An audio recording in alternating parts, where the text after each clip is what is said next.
Monday, 1st of June 2015. Paper highlights. First, let's look at the paper highlights from Daily Mirror. Bond issue. Harsha accepts Bandula's challenge. Deputy Minister of Economic Affairs Dr. Harsha D. Silva has accepted the challenge thrown by the former Education Minister Bandula Gunawardena on the recent informational sovereign bond issue. Mr. Gunawardena said this bond issue had been made at an interest rate of 6.1%. He said it was the highest interest rate offered in a bond issue. Another highlight from Daily Mirror. Who done it? The unexpected death of Wasim Tajuddin, Havelock Sports Club rugby player and the vice captain of the Sri Lanka rugby team on May 17, 2012 stirred a lot of doubts and concerns over the media for quite a while. 3 years after the incident, with the emergence of the investigations since February, many doubts are yet to be cleared. His brother Athavan said his family didn't believe in any foul play into the death of Wasim. He said the family had to deal with the loss every day. Another highlight from Daily Mirror. No burning problem in SLFP.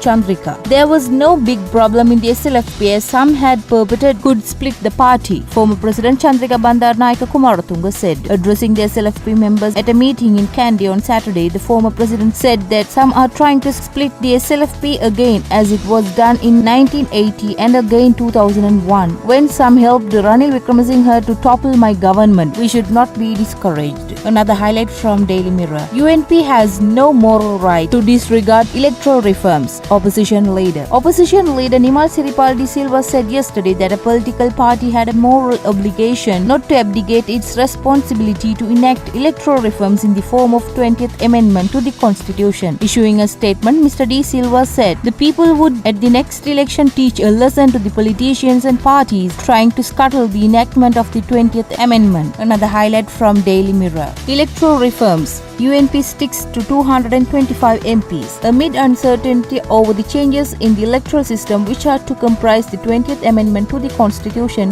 the United National Party, the dominant party in the government, announced its stand yesterday, saying it was opposed to increasing number of parliamentary seats from the present 225. Earlier, President Maithripala Sirisena in a cabinet paper had proposed to increase the number of seats to 255. To these, he proposed that 160 MPs be elected from single-member constituencies and 5 from multi-member constituencies according to the first-past-the-post system, another 31 according to the proportional representation system, and 59 from the national list. Another highlight from Daily Mirror. Remove PR system, Mahanayaka tells Ranil. The chief prelate of the Asgiriya chapter, Most Venerable Galagama Sri Athadasi Thera, requested Prime Minister Ranil Wickremesinghe to remove the preferential voting system as it caused turmoil within the country. Speaking to the PM who visited the prelate yesterday in Kandy, the Thera said both new and old members of the UNP should come together to make a better party. Now let's move to the paper highlights from Ceylon today. Mysterious disappearance of schoolgirls. Another missing in Kilinochchi. Another highlight from Ceylon today. SLFP scoffs at crossover rumors. The Sri Lanka Freedom Party-led United People's Freedom Alliance confirmed that no MPs of theirs had sought nominations for the general election from the United National Party. Another highlight from Ceylon today. Protest in Hambantota causes traffic snarl. Residents of Hambantota staged a protest yesterday opposite the Rajapaksa residence Carlton House, displaying their support for the former First Lady Shiranti Rajapaksa, who was requested to appear before the Financial Crime Investigation Division to record a statement today. The protest was spearheaded by Southern Provincial Councillor D.V. Upali and Somawangsa Kodagoda. According to reports, the protest had inconvenienced pedestrians and commuters and caused severe traffic congestion in the area. Mahinda rebuts Ranil.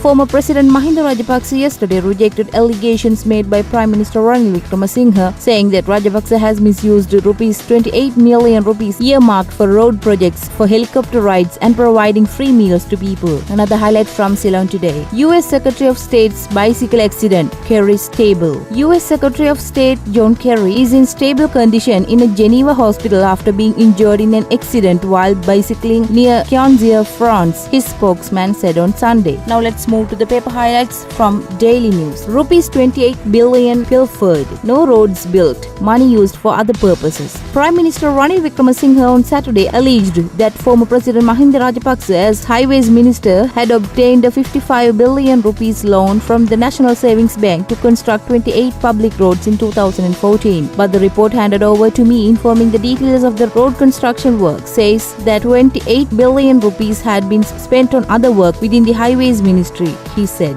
Another highlight from Daily News. Shiranti before FCID today. Former First Lady Shiranti Rajapaksa is due to appear before the Financial Crimes Investigations Division of the police today in connection with the Sirliya Savia bank account. She has been summoned for an inquiry over the alleged corruption in connection with a bank account of the Carlton Sirliya Savia Foundation. She is the foundation's patron. Another highlight from Daily News. Kahawatha protesters granted bail. 7 residents who had been taken into the custody over the recent violent incidents in the Kahawatha area in Ratnapura were enlarged on bail yesterday. More highlights from Daily News. Rain brings relief as Indian heatwave death toll tops 2,200. Scattered rain on Sunday brought much needed but only temporary relief to parts of India hit by a long heatwave as the death toll from the blistering temperatures crossed 2,200, officials said. Another highlight from Daily News. Don't blow out proportion, SLFP division, CBK. Former President Chandrika Bandaranaike Kumaratunga said there was a division in the SLFP and that should not be blown out of proportion. There is a problem in our party and there is no point in hiding it. Apparently, there is a division in the party. There have been divisions in the past. Those who are trying to cause divisions now have done the same in the past as they have a tendency to split parties. So have to worry about it too much, the former president said addressing a meeting in Kandy on Saturday. The paper highlights from today's newspapers, and we will bring you more tomorrow.